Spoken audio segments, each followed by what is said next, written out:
Les amis, bonjour, ravi de vous retrouver pour la paracha de la semaine. Encore une fois, cette semaine, il n'y a pas une paracha, mais deux parachiotes. Paracha Acharemot Kedoshim. Acharemot Kedoshim, c'est deux parachiotes particulières qui vont nous parler de sainteté. D'ailleurs, le livre de Vaïkra, le troisième livre de la Torah, est le livre des saintetés, puisque c'est le livre des sacrifices, c'est le livre de savoir comment il faut se comporter avec sainteté, avec spiritualité, avec pureté envers Akadosh Baruch Hu pour se rapprocher de lui. Et dans la paracha Acharemot, elle se termine là-bas par l'avertissement suivant. Vous garderez et respecterez mes lois et mes statuts, et ne commettrez aucune de ces abominations, ni vous, ni l'étranger qui séjourne parmi vous, car toutes ces abominations, ils les ont commises, les gens du pays qui vous ont précédés, et le pays est devenu impur.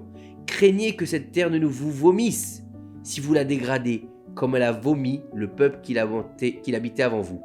On parle bien sûr de la terre d'Israël. Rashi commente ce verset en disant « Cela peut être comparé à un prince qui a été nourri de plats indigestes, qu'il ne pouvait pas digérer et a donc tout vomi.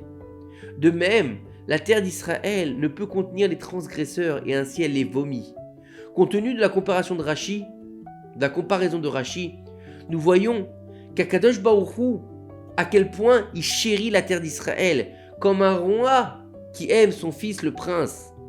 Akadosh Baruch Hu veille sur la terre d'Israël comme un père prend soin de ses enfants. Akadosh Baruch Hu, bien sûr, il veille sur l'ensemble du monde, mais il nomme des anges responsables pour diffuser l'abondance sur le monde entier. Chaque pays possède un ange régisseur différent. Alors que la terre d'Israël, contrairement à tous les autres pays, elle est sous la tutelle directe d'Akadosh Baruch Hu, comme il est écrit, un pays sur lequel veille Hachem ton Dieu et qui est constamment sous l'œil d'Hachem du début jusqu'à la fin de l'année.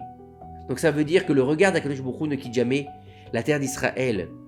De ce verset, nous devons apprendre combien il ne fait aucun doute qu'il est strictement interdit de penser à céder n'importe quelle parcelle de territoire de notre pays. Cela ne peut pas se produire et ne devrait même pas être un sujet de discussion. Apprenons cela de l'épisode des explorateurs dans la paracha Shelach Lecha, envoyé par Moshe Rabbeinu et le peuple pour explorer la terre. Qu'est-ce qu'ils ont fait ces explorateurs? Rien de très particulier. Ils ont juste parlé contre la terre d'Israël et ont beaucoup irrité Akadosh Baruch Hu. Et ils ont été punis pour ça d'une manière particulièrement horrible. Comme il est écrit. Et ces hommes qui avaient débité des propos sur le pays périrent frappés par Hachem. C'est quoi périr frappés par Hachem? Rashi nous explique. Cette mort résultait de la loi de mesure pour mesure. Ils avaient péché avec leur langue. Maintenant, dans leur châtiment, des vers sont sortis de leur langue et ont pénétré dans leur nombril. Le reste de cette génération a également été puni pour avoir seulement écouté les mauvaises paroles. Et Hachem a décrété pour cela qu'il mourrait dans le désert et ne serait pas autorisé à entrer où? Justement, sur cette fameuse terre d'Israël, celle que Akadosh Baruch Hu chérit.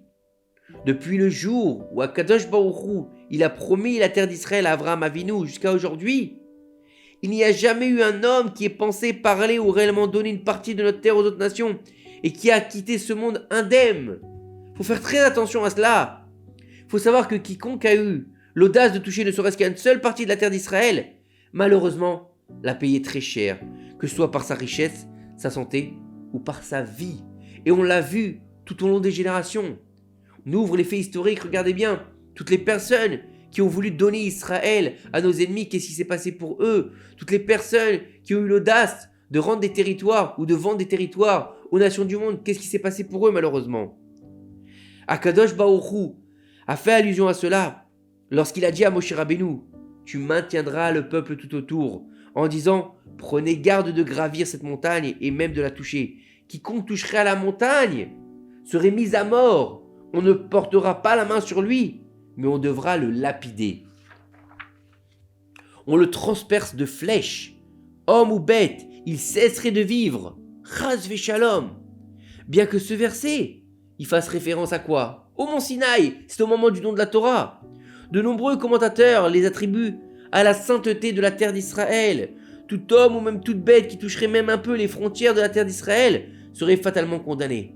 Vous imaginez l'importance de la terre d'Israël pour le peuple d'Israël? Ben oui, puisque c'est la finalité de la sortie d'Égypte, c'est la finalité du don de la Torah. On doit sortir d'Égypte pour aller recevoir la Torah dans le désert et ensuite passer par ce désert pour changer d'identité, passer de l'Égypte à Israël. Et Israël, il a lieu d'être que sur sa terre, l'Eretz Israël. Et donc cette terre-là, elle fait partie du process de la Géoula. Donc comment est-ce qu'on peut parler sur cette terre? C'est impossible.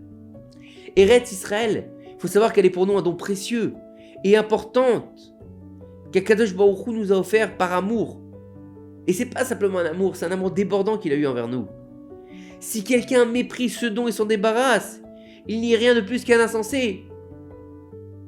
La définition halachique d'un insensé est celui qui détruit ce qui lui est donné. Jeter un tel cadeau est une insulte vis-à-vis du donateur, qui n'est autre que le roi des rois, le créateur du monde, Akadosh Baruch Hu. Imaginez l'insulte et la punition qui en résulterait. Si par exemple un roi de chair et de sang nous offre un cadeau et qu'on prenait ce cadeau, on le regarderait, on lui dit franchement ton cadeau, ça casse pas des briques, j'en veux pas, c'est pas génial, allez, récupère-le. Qu'est-ce qu'il ferait ce roi de chair et de sang? Je pense qu'il couperait la tête à la personne qui ferait ça. Alors qui plus est, Akadosh Baruch Hu, il nous donne une terre où coule le lait et le miel, une terre de miracle au jour le jour, qui est incroyable. Et nous on crache sur cette terre en disant qu'est-ce qu'elle nous apporte la terre d'Israël? Chas v'shalom. Chaque juif doit tout mettre en œuvre pour établir sa demeure spécifiquement où? Sur la terre d'Israël. Même si cela signifie renoncer à des grandes richesses, l'honneur et les plaisirs mondains qui sont abondants dans les pays des nations étrangères, et subsister avec peu de moyens en Eretz Israël. Il vaut mieux à vivre avec une petite quantité bénie par Hachem Yitbarach en Israël qu'avec une fortune qui est entachée de l'impureté de la terre de la diaspora, nous disent nos sages. Et comme on dit en français, il vaut mieux un petit chez soi qu'un grand chez le roi. Attention, il faut quand même réfléchir quand on fait sa Aliyah et faire cela correctement. Prendre la mesure des choses pour pouvoir trouver un travail, une bonne école pour ses enfants, un bon quartier, ne pas jeter n'importe où tout ça parce qu'on est en Israël. Il faut faire les choses correctement et en réfléchissant, mais en ayant conscience que c'est la terre d'Akadosh Baruch Hu et c'est l'endroit où chaque juif devrait se trouver. La pratique de beaucoup de nos frères qui vivent ici, mais qui voyagent à l'étranger, ils restent longtemps pour leurs affaires et leur gagne-pain, est erronée. Pourquoi? On appelle ça une aliyah boomerang. Ils viennent faire leur aliyah, ils repartent en France, ils repartent aux États-Unis, et ils repartent, ils font du business, et ils reviennent tous les vendredis. Et le Rav, il nous dit ici, ils causent à leur famille un tort irréparable. L'harmonie conjugale avec leur femme est mise à épreuve. Ils perdent leur lien qu'ils ont avec leurs enfants. Beaucoup de ces hommes d'affaires et de ces professionnels rentrent chez eux après un long voyage à l'étranger, mais trouvent leur maison vide, parce que leurs femmes et leurs enfants ont déjà trouvé une nouvelle vie. Qu'Hachem nous en préserve. Pour ajouter à leur misère, l'argent qu'ils ont gagné à l'étranger n'est absolument pas béni. Et qui plus est, lorsque la femme est seule, elle est une proie facile pour les prédateurs qu'il y a dans notre époque, qui cherchent les proies faciles pour les faire tomber, en disant « La pauvre, elle est triste, son mari n'est pas là, c'est une mitzvah de l'inviter au restaurant, c'est une mitzvah d'aller avec elle à l'hôtel, chas v'shalom ». Ceux-là, ce sont des fauteurs, et ce sont des gens qui vont risquer de briser des maisons entières, de détruire la shrina. Pourquoi? Pour du plaisir de 5 minutes. Faut faire attention à ça. Donc c'est pour ça qu'il ne faut pas aliyah boomerang. Un juif doit vivre et travailler en Eretz Israël avec n'importe quel travail qu'il lui envoie. Si Akadosh Baruch Hu est capable de lui envoyer la parnassa en France, aux États-Unis, en Angleterre, il sera capable de lui envoyer la parnassa en Israël. Et même s'il gagnera moins, là il profitera de la relation avec sa femme et ses enfants. Il pourra leur donner une éducation propre, de la Torah. Il pourra surveiller leur évolution. Le peu qu'il contiendra une abondance de bénédictions d'Hachem Yitbarach. Il vaut la peine pour chaque personne juive d'aimer la terre d'Israël de tout son cœur et de toute son âme. Apprenons de l'amour que nos sages de mémoire bénis avaient pour Eretz Israël. Rabbi Abba embrassait la terre et les rochers d'Eretz Israël par amour pour la terre. Rabbi Hanania dégageait toutes les routes du danger par son énorme amour pour la terre. Quand Rabbi Ami et Rabbi Assi étudiaient la Torah, ils se déplaçaient du soleil à l'ombre en été et de l'ombre au soleil en hiver afin de pouvoir s'asseoir confortablement et ne jamais émettre la moindre plainte sur la terre d'Israël. Vous vous rendez compte? Jamais la moindre plainte. Pas il fait chaud, pas il fait froid, pas j'ai faim, pas j'ai soif. Oh, il n'y a pas assez à manger en Israël. Oh, ça est devenu cher. Rien. Même si c'est pas évident à notre niveau. Mais essayez de comprendre l'importance de ne pas critiquer la terre d'Israël. Il est rapporté dans l'Yakut Shimoni, histoire avec Rabbi Yehuda ben Betera, Mathia ben Harash, Rabbi Hanina ben Hara et Rabbi Ushua et Rabbi Yonatan, qui sont partis pour l'étranger. En arrivant vers Platos, ils se sont souvenus de la terre d'Israël. Leurs yeux se remplirent de larmes, ils déchirèrent leurs vêtements en signe de deuil et dirent « Tu en hériteras et tu y habiteras » et ajoutèrent « Vivre sur la terre d'Israël est également l'accomplissement de toutes les mitzvot de la Torah. Quiconque mérite d'établir sa maison sur la terre d'Israël soutient et parraine la présence divine, procurant ainsi beaucoup de plaisir à Hachem. Il est très difficile d'imaginer combien de récompenses HaKadosh Baruch Hu nous réserve dans les temps à venir. Heureux ceux qui atteignent ce mérite. Encore une fois, il est très important de vivre sur la terre. Et pourquoi aussi c'est important dans notre époque?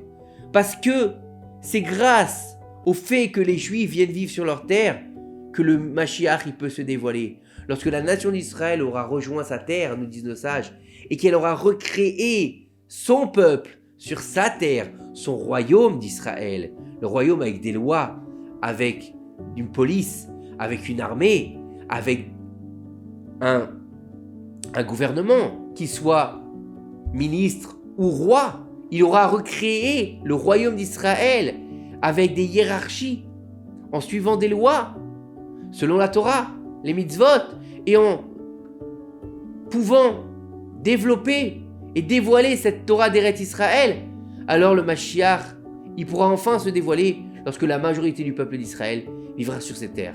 Que ces quelques paroles de Torah nous aident à faire venir le Mashiach. Bimera Be'aminu. Amen. Shabbat, Shalom ou Mevorach. À très bientôt.